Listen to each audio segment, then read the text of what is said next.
Le fils d'un capitaine légendaire dormait paisiblement dans l'avion jusqu'à ce que le pilote demande « À l'aide, Y a-t-il un pilote à bord ?» La voix tremblante du copilote résonna dans les haut-parleurs du Boeing 77, interrompant le ronronnement des moteurs comme une lame tranchante. « Mesdames et messieurs, nous avons une situation d'urgence médicale. Le commandant de bord est inconscient. J'ai besoin immédiatement de quelqu'un ayant une expérience en aviation commerciale ou militaire. » Au siège 28B de la classe économique, David Thompson ouvrit lentement les yeux. À 29 ans, il avait appris à dormir n'importe où au fil de ses années de mission où le repos était un luxe rare. Mais il y avait quelque chose dans ce ton désespéré qui activa instantanément ses instincts militaires. 3 rangées plus loin, l'homme d'affaires Jonathan Prescott ajusta sa montre Patek Philippe à 80 000 $ et laissa échapper un rire moqueur. Comme si quelqu'un de qualifié voyageait à l'arrière, murmura-t-il suffisamment fort pour que la moitié de la cabine l'entende. Son regard méprisant balaya David, qui portait un jean usé et un t-shirt simple, ses cheveux crépus attachés en un chignon sans prétention. La turbulence secoua violemment l'avion alors que l'Atlantique Nord révélait sa colère à travers les hublots. Parmi les 287 passagers, la panique commençait à s'installer comme un virus invisible. Les enfants pleuraient, les adultes envoyaient des messages d'adieu et certains priaient déjà à haute voix. « S'il vous plaît ». La voix du copilote retentit à nouveau dans les haut-parleurs. Toute personne ayant une formation en aviation, identifiez-vous immédiatement. Nous volons à l'aveugle dans une tempête de catégorie 4. Je n'ai jamais affronté cela seul. David resta immobile, observant les expressions de terreur autour de lui. Personne ne le considérait comme une option. Pour eux, il n'était qu'un jeune homme noir voyageant seul, probablement en visite chez sa famille ou revenant d'un emploi modeste. Les gens n'imaginaient pas que ce garçon de la classe économique était bien plus que cela. Jonathan se leva brusquement, gonflant sa poitrine comme un paon. « Écoutez, jeune homme » cria-t-il en direction du cockpit. « Mon beau-frère est pilote d'affaires.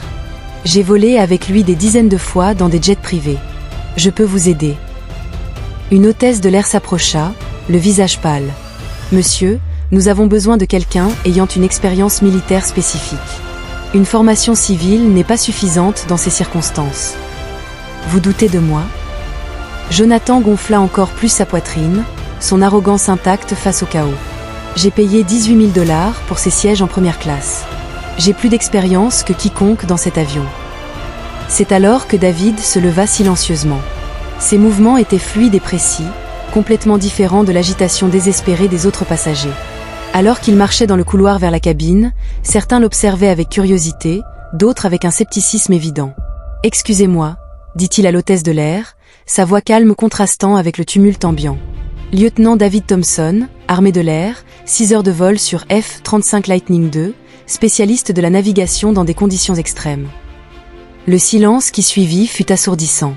Jonathan Prescott le regarda avec une totale incrédulité, la bouche ouverte de stupéfaction. « Vous plaisantez » murmura-t-il. « Un gamin qui peine à se payer un billet en classe économique veut nous faire croire qu'il est pilote militaire. » Mais dans les yeux de David, il y avait quelque chose qui fit reculer la commissaire d'un pas, un calme absolu que l'on trouve uniquement chez ceux qui ont affronté des tempêtes bien plus terrifiantes et qui ont survécu pour raconter leur histoire. Quelque chose qui cachait des secrets bien gardés et une force silencieuse sur le point d'être révélée. David maintint le contact visuel avec Jonathan pendant une seconde qui sembla une éternité. Il y avait tant de choses que cet homme arrogant ignorait. Il ne savait pas que le garçon de la classe économique était le fils du légendaire capitaine James Falcon Thompson, le premier pilote noir à commander des escadrons spéciaux de sauvetage. Il ne savait pas que David était littéralement né sur une base militaire et avait appris à piloter avant même d'apprendre à conduire. Mais surtout, Jonathan ne savait pas qu'il était sur le point de recevoir la leçon la plus coûteuse et la plus humiliante de sa vie privilégiée. « Monsieur Thompson », dit enfin l'hôtesse, la voix chargée d'un soulagement presque palpable. « La cabine est à vous. Si vous aimez cette histoire de justice et de dépassement de soi, n'oubliez pas de vous abonner à la chaîne pour découvrir comment un simple moment de préjugé allait se transformer en une démonstration épique de la raison pour laquelle il ne faut jamais juger quelqu'un sur son apparence ou la classe de son siège. » Tandis que David se dirigeait vers la cabine, Jonathan resta là debout, ressentant pour la première fois depuis des décennies un sentiment qu'il n'avait pas éprouvé depuis son enfance. La douleur inévitable d'avoir complètement et terriblement tort au sujet d'une personne dont il avait sous-estimé la valeur sur la base de préjugés qui lui semblaient désormais non seulement cruels mais aussi dangereusement stupides. Ce qu'aucun d'eux ne savait encore, c'est que David Thompson possédait non seulement des compétences exceptionnelles en tant que pilote, mais aussi un héritage personnel qui rendrait chaque mot condescendant qu'ils avaient entendu douloureusement ironique. Un héritage qui, une fois révélé, changerait à jamais la façon dont tous les passagers de cet avion percevraient le courage, la compétence et la véritable signification de l'héroïsme. Le rire de Jonathan Prescott résonna dans la cabine comme du verre brisé, tranchant et désagréable. « Attendez un instant », dit-il en gesticulant de manière théâtrale vers les passagers autour de lui. « Allez-vous vraiment croire ce gamin ? Regardez-le. » David resta immobile, les yeux fixés sur l'horizon à travers le hublot où des éclairs zébraient le ciel comme des veines d'argent. Ce mépris n'était pas nouveau. C'était le même scepticisme qu'il avait rencontré lorsqu'il était entré à l'Académie de l'armée de l'air à 18 ans, le même scepticisme lorsqu'il était devenu le plus jeune pilote à maîtriser le F-35. « Monsieur Prescott, veuillez regagner votre siège », tenta d'intervenir l'hôtesse de l'air, mais Jonathan l'ignora complètement. « Ma femme et moi avons payé une fortune pour ces sièges en première classe précisément pour éviter ce genre de situation », continua-t-il en haussant le ton. « Je ne vais pas confier ma sécurité à quelqu'un qui a clairement menti sur ses qualifications. » Les autres passagers commencèrent à murmurer. Une dame âgée en première classe chuchota assez fort pour que tout le monde l'entende. « Il a l'air si jeune. Est-il vraiment compétent ?» David ferma les yeux un instant, se laissant emporter par un souvenir datant de 15 ans. À l'âge de 14 ans, il était assis dans le hangar de la base aérienne du Nevada, observant son père se préparer pour une nouvelle mission apparemment impossible. Le capitaine James Falcon Thompson était une légende vivante. Le premier pilote noir à commander des escadrons de sauvetage spéciaux, l'homme qui avait secouru 47 zones de guerre jugées inaccessibles. « Fiston », avait dit son père ce jour-là en ajustant son casque pendant que l'équipe achevait les préparatifs, « tu devras mener 2 combats dans ta vie. Le premier est de prouver que tu es compétent. Le second consiste à le prouver encore et encore, car certaines personnes ne voudront jamais y croire. »« Pourquoi, papa ?» avait demandé le jeune David, déjà conscient du poids de ses mots. « Parce qu'il croit que l'impossible réside dans la couleur de notre peau, et non dans les ailes de nos avions. » « Mais voici le secret, » avait souri James, ce sourire que David reconnaissait désormais dans son propre reflet. « Laisse-les te sous-estimer. Pendant qu'ils gaspillent leur énergie à douter, utilise cette énergie pour devenir indiscutable. » 2 semaines plus tard, cet homme qui lui avait donné le meilleur conseil de sa vie se retrouva en territoire ennemi. 17 heures de mission de sauvetage. Tout le monde disait qu'il était trop tard, que le capitaine Thompson était mort. Mais David, encore adolescent, analysa les conditions météorologiques, calcula des trajectoires impossibles et guida l'équipe de sauvetage à travers des coordonnées qu'un garçon de 14 ans n'aurait pas dû être capable de déterminer. Ils sauvèrent son père cette nuit-là. James Thompson regarda son fils avec fierté et lui dit « Tu viens de réaliser l'impossible, mon garçon. N'oublie jamais cela quand on te dira que tu ne peux pas y arriver. » « Bonjour. Quelqu'un m'entend ?» Jonathan frappa à la porte de la cabine. « J'exige de parler au copilote. C'est absurde. Cet imposteur ne peut pas prendre les commandes de cet avion. » C'est alors que la porte de la cabine s'ouvrit. Le copilote Michael Shen apparut, le visage blême de terreur, les mains visiblement tremblantes. « Monsieur Prescott, le commandant est en train d'avoir des convulsions. Ses constantes cardiaques sont critiques. Nous avons besoin d'aide immédiatement. »« Alors laissez-moi vous aider, » s'exclama Jonathan, en se gonflant. « J'ai 250 heures d'expérience dans l'aviation d'affaires. J'ai piloté des jets privés à travers toute l'Europe et dans des avions équipés de pilotes automatiques. Pas dans un Boeing 77 traversant une tempête de catégorie 4 avec un commandant de bord inconscient et des systèmes de navigation compromis, » l'interrompit calmement David. Sa première intervention depuis que Jonathan avait commencé son numéro. La précision technique de ses propos fit réfléchir certains passagers. Michael Shen le regarda avec un regain d'espoir. « Et qu'est-ce qu'un lieutenant en classe économique connaît à ce sujet ?» cracha Jonathan, ses mots comme du venin. David se retourna lentement et, pour la première fois, Jonathan vit quelque chose dans ses yeux qui le fit reculer d'un pas. Ce n'était pas de la colère, mais quelque chose de bien plus troublant, un calme absolu qui n'existe que chez ceux qui ont frôlé la mort et en sont revenus. « Je sais qu'il existe 3 types de pilotes dans le monde, » dit David d'une voix basse mais autoritaire qui résonna dans tout l'avion. « Ceux qui volent quand c'est facile, ceux qui volent quand c'est difficile et ceux qui volent quand c'est impossible. » Il fit un pas vers la cabine, puis s'arrêta. « Au cours de ma carrière, j'ai sauvé 9 avions dans des situations que le manuel qualifiait d'irrécupérables. Mais ce qui me qualifie vraiment pour ce moment, ce ne sont pas les médailles ou les heures de vol. » L'avion plongea soudainement, provoquant les cris de plusieurs passagers. David ne se laissa pas déséquilibrer, gardant son équilibre avec l'aisance de quelqu'un qui était né dans les airs. « Ce qui me qualifie, poursuivit-il, c'est que je suis la seule personne dans cet avion à avoir déjà volé au-dessus d'une zone de guerre avec un moteur détruit, un système de navigation en panne et des missiles tirés sur mon avion. Et pourtant, j'ai ramené toute mon escadrille à la maison. Le silence qui suivit ne fut interrompu que par le rugissement de la tempête. « Menteur », murmura Jonathan, mais sa voix avait perdu toute conviction. « Vous ne pouvez rien prouver de tout cela. Vous avez probablement mémorisé quelques phrases trouvées sur Internet. »« Michael », dit David en se tournant vers le copilote, ignorant complètement Jonathan, « syntonisez la fréquence militaire d'urgence 243.0 et identifiez notre position à la base aérienne d'Andro. » Le copilote hésita une seconde avant de s'exécuter. La voix de David à la radio était différente, plus ferme, empreinte d'une autorité militaire absolue. Ici, le lieutenant David Thompson, indicatif Falcon, signalant une urgence civile. Je demande confirmation d'identité et autorisation pour des procédures non conventionnelles. La réponse arriva en quelques secondes, claire à travers les haut-parleurs de la cabine. Falcon, ici le commandant Rodriguez, contrôle aérien militaire d'Andro. Nous confirmons votre identité. Fils du capitaine James Thompson. Code Falcon 1. Jonathan pâlit comme s'il avait vu un fantôme. Mon Dieu, murmura quelqu'un en première classe. C'est le fils de Falcon Thompson, le légendaire capitaine de l'opération Tempête du désert.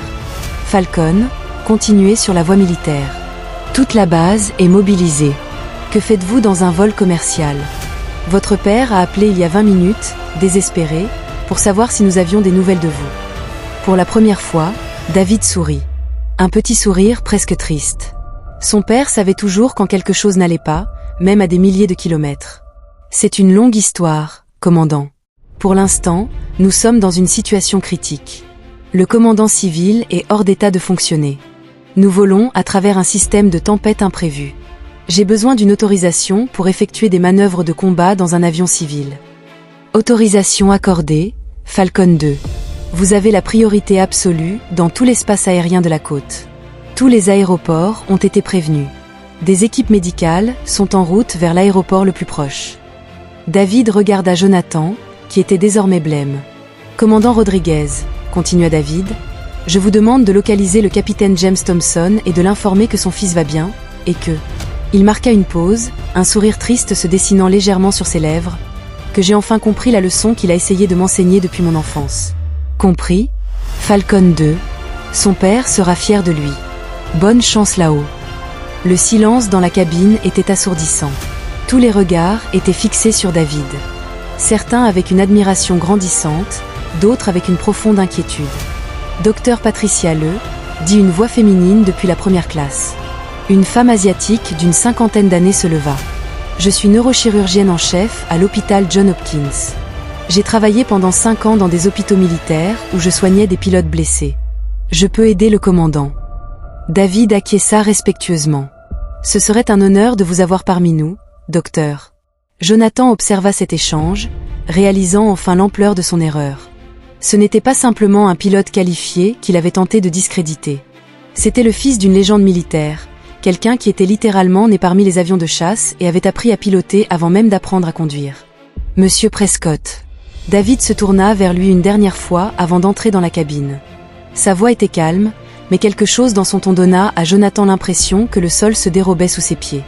Quand nous atterrirons, vous réfléchirez peut-être à la manière dont un garçon de la classe économique, qui n'a pas sa place ici, a sauvé votre vie, celle de votre épouse et celle de tous les passagers de cet avion. Il marqua une pause avant d'ajouter une remarque qui entrait Jonathan pendant des mois. Mon père disait toujours que le privilège peut acheter des sièges en première classe, mais que c'est la compétence qui maintient l'avion en vol. Aujourd'hui, vous allez apprendre cette différence. Alors que David disparaissait dans la cabine avec le docteur Lee, les passagers restèrent silencieux. Certains commencèrent à réaliser qu'ils avaient été témoins de quelque chose de bien plus sérieux qu'une simple urgence aérienne. Ils avaient observé la confrontation entre les préjugés et les privilèges d'une part, et la compétence réelle de l'autre. Jonathan Prescott, pour la première fois de sa vie privilégiée, éprouva quelque chose qu'il n'avait jamais ressenti auparavant. Une terreur absolue, réalisant qu'il avait gravement sous-estimé quelqu'un sur la base de son apparence et de sa classe sociale. Quelqu'un qui tenait maintenant littéralement sa vie entre ses mains. Ce qu'aucun d'entre eux ne savait encore, c'est que David Thompson portait en lui non seulement l'héritage de l'un des plus grands pilotes de l'histoire militaire américaine, mais aussi des secrets concernant des techniques de vol développées lors de missions classifiées que même ses supérieurs ne connaissaient pas complètement. Des techniques qui, dans les minutes suivantes, allaient transformer un désastre imminent en la démonstration de vol la plus incroyable que l'aviation civile ait jamais connue. Et lorsque l'étendue réelle de ses compétences serait révélée, Jonathan Prescott découvrirait qu'il avait commis non seulement une erreur morale dévastatrice, mais peut-être la plus grande erreur de jugement de toute sa vie. Une erreur qui, même s'il survivait à ce vol, le hanterait pour le reste de ses jours. Chaque mot de préjugé qui avait franchi ses lèvres privilégiées allait se transformer en l'ironie la plus amère et inoubliable de son existence. Car parfois, l'univers a une façon particulière d'enseigner des leçons que tout l'argent du monde ne peut acheter. Et certaines de ces leçons s'apprennent à 40 000 pieds d'altitude, où il n'y a pas de place pour les mensonges, les privilèges vides de sens ou les jugements basés sur la couleur de peau de ceux qui vous sauvent la vie. Dans la cabine, David était confronté à une situation qui aurait plongé n'importe quel pilote commercial dans une panique totale. Le commandant Mitchell convulsait violemment, de la mousse sortant de sa bouche, tandis que les moniteurs cardiaques déclenchaient des alarmes assourdissantes. « Premier secours, maintenant », ordonna David, sa voix tranchant le chaos comme une lame. Il vérifia les signes vitaux du capitaine avec la précision de quelqu'un qui avait soigné des pilotes blessés dans des zones de combat. Nous avons environ 12 minutes avant qu'il ne fasse un arrêt cardiaque complet. Michael Shen l'observait, impressionné par l'efficacité et la précision de ses gestes. « Lieutenant, comment se fait-il que vous en sachiez autant sur la médecine d'urgence ?» demanda-t-il. « 10 ans de mission de sauvetage en territoire hostile, » répondit David, réglant les instruments de navigation tout en surveillant les signes vitaux du capitaine. Quand vous êtes la seule personne entre un soldat blessé et la mort, vous apprenez certaines choses. Le docteur Patricia Lee entra dans la cabine, l'assurance de quelqu'un qui avait passé des années à travailler dans des hôpitaux militaires. « Laissez-moi m'occuper du patient. Concentrez-vous sur notre survie. » David acquiesça respectueusement.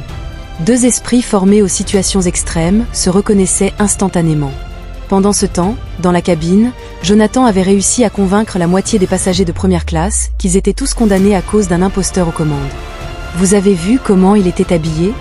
Les personnes qualifiées ne voyagent pas comme ça, » murmurait-il à qui voulait l'entendre.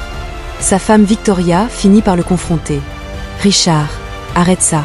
Tu es ridicule. »« Ridicule ?» s'indigna-t-il. « J'essaie de sauver nos vies.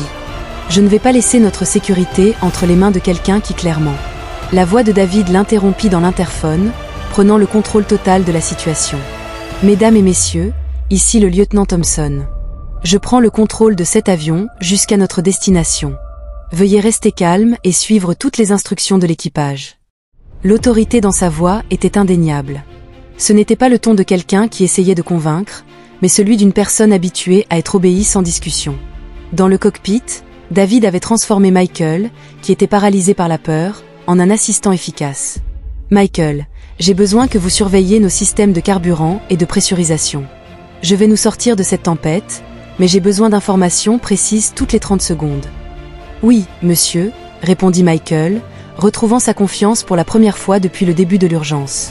Puis David fit quelque chose qui laissa Michael perplexe. Au lieu de suivre les itinéraires d'urgence standards, il commença à calculer mentalement une trajectoire impossible, traversant la tempête au lieu de la contourner. « Lieutenant, avec tout le respect que je vous dois, cela va à l'encontre de tous les protocoles de sécurité, » protesta Michael. David sourit pour la première fois. « Vous savez, je dirigeais une mission de sauvetage en Afghanistan lorsque nous avons été touchés par des missiles sol-sol. 2 moteurs sont tombés en panne, la navigation a été détruite et une tempête de sable a réduit la visibilité à 0. » Il continua à piloter tout en parlant, ses mains dansant sur les commandes avec une fluidité hypnotisante. Le manuel disait d'éjecter et d'abandonner la mission, mais il y avait des soldats blessés qui dépendaient de nous. J'ai donc fait exactement ce que je fais maintenant. J'ai jeté le manuel par la fenêtre et je me suis fié à mon expérience. Et que s'est-il passé ? Je les ai tous ramenés à la maison, tous les 15. Ces mots avaient un poids qui fit comprendre à Michael qu'il avait affaire à quelqu'un de vraiment exceptionnel. C'est alors que la porte de la cabine s'ouvrit brusquement. Jonathan avait réussi à convaincre une hôtesse de l'air de le laisser passer. « C'est complètement fou !» s'écria-t-il en observant les calculs non conventionnels de David. « Vous mettez tout le monde en danger. J'exige de parler immédiatement au contrôle aérien. » David ne se retourna même pas. « Monsieur Prescott, cette cabine n'est pas un endroit pour les touristes. Retournez à votre siège. »« Touristes !» La voix de Jonathan monta d'un ton.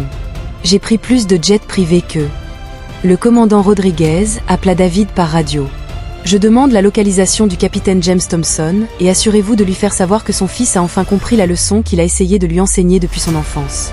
La réponse résonna dans la cabine. Compris, Falcon. Votre père sera fier de vous. Le silence qui suivit fut total. Jonathan pâlit comme s'il avait vu un fantôme. Michael, quand nous toucherons le sol, vous comprendrez pourquoi on m'appelle Falcon 2, dit David, un sourire effleurant à nouveau ses lèvres. Dans les minutes qui suivirent, Jonathan serait témoin de quelque chose qui redéfinirait complètement sa compréhension de la compétence, du leadership et de l'héroïsme. Et il découvrirait qu'il avait sous-estimé non seulement un pilote exceptionnel, mais aussi l'héritier d'un héritage qui transformerait ce vol en la démonstration de compétence la plus incroyable que l'aviation civile ait jamais connue. Ce que personne ne savait encore, c'est que David maîtrisait des techniques secrètes développées lors de missions classifiées, des connaissances que même ses supérieurs ne connaissaient pas complètement. Et lorsque l'étendue réelle de ses capacités serait révélée, chaque mot de préjugé de Jonathan deviendrait l'ironie la plus amère de son existence privilégiée.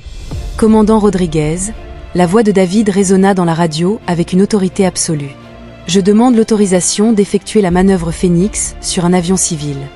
Je répète, Phoenix sur un Boeing 77. Le silence de l'autre côté dura 3 secondes interminables. Falcon 2 confirmé. Vous demandez l'autorisation d'effectuer une manœuvre classifiée sur un vol commercial avec des civils à bord ? Jonathan sentit ses jambes fléchir. Une manœuvre classifiée. Ce garçon de la classe économique avait-il accès à des techniques militaires secrètes ? Affirmatif, commandant, c'est notre seule chance. La tempête crée des courants descendants qui détruiront toute approche conventionnelle. Michael observait les calculs de David avec une incrédulité croissante. Lieutenant, c'est physiquement impossible pour un avion de cette taille. David sourit, un sourire semblable à celui que son père affichait toujours avant de réaliser l'impossible. Impossible est un terme qui n'existe que dans le vocabulaire de ceux qui n'ont jamais eu à sauver des vies. Autorisation accordée, répondit finalement Rodriguez. Que Dieu vous aide. La base Andrew transmet tout au Pentagone.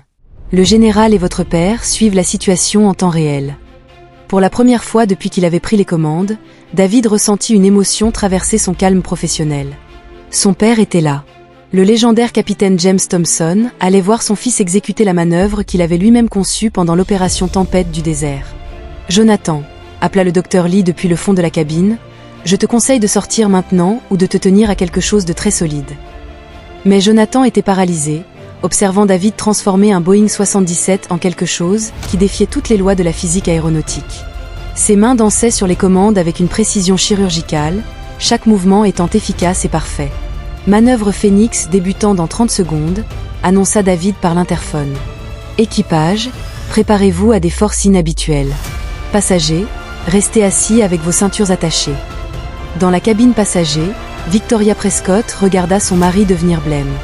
Richard, que se passe-t-il ? Il a l'autorisation du Pentagone pour faire quelque chose qui ne devrait même pas être possible, murmura Jonathan, son arrogance finalement brisée par l'ampleur de son erreur.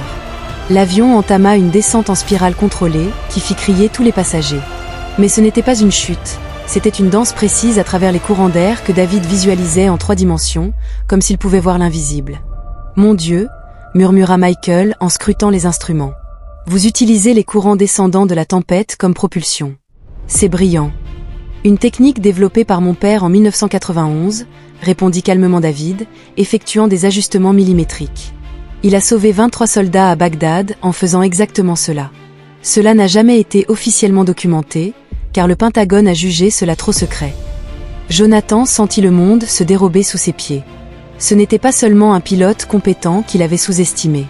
C'était le fils et l'héritier d'une légende militaire, exécutant des manœuvres qui seraient probablement étudiées dans les académies militaires pendant des générations. « Base Andrew », poursuivit David avec un calme surnaturel, « je demande que tout soit enregistré. Lorsque nous atterrirons, cette technique devra être intégrée au manuel d'urgence civile. J'ai déjà sauvé trop de vies avec cela pour que ça reste un secret militaire. Compris ? Falcon 2. Enregistrement autorisé. Votre père vous dit qu'il est fier de vous. » Pour la première fois, la voix de David trembla imperceptiblement. « Dites-lui que j'ai enfin compris. La meilleure vengeance contre ceux qui vous sous-estiment n'est pas de leur prouver qu'ils ont tort, mais de leur sauver la vie malgré tout. » L'avion traversa la dernière couche de turbulence et émergea sous la tempête. La piste d'atterrissage apparut comme un miracle à travers la pluie. Train d'atterrissage sorti, annonça Michael, la voix pleine d'admiration. Approche finale. Mon Dieu, nous sommes 30% en dessous de la vitesse idéale et pourtant totalement stable. Comment est-ce possible? La physique appliquée et 17 ans d'expérience dans des situations qui tueraient n'importe quel pilote ordinaire, répondit David, réalisant l'atterrissage le plus doux que ce Boeing 77 ait jamais connu. L'avion atterrit comme une plume. Des applaudissements éclatèrent dans la cabine, tandis que des ambulances et des camions de pompiers encerclaient l'appareil. Jonathan était assis, tremblant, observant à travers le hublot toute l'opération militaire mobilisée. Au moins 50 véhicules d'urgence, des équipes médicales, et au bout de la piste, une voiture militaire laissant apparaître une silhouette solitaire. Même à distance, Jonathan reconnut cette silhouette. C'était le capitaine James Thompson en personne, venu accueillir son fils.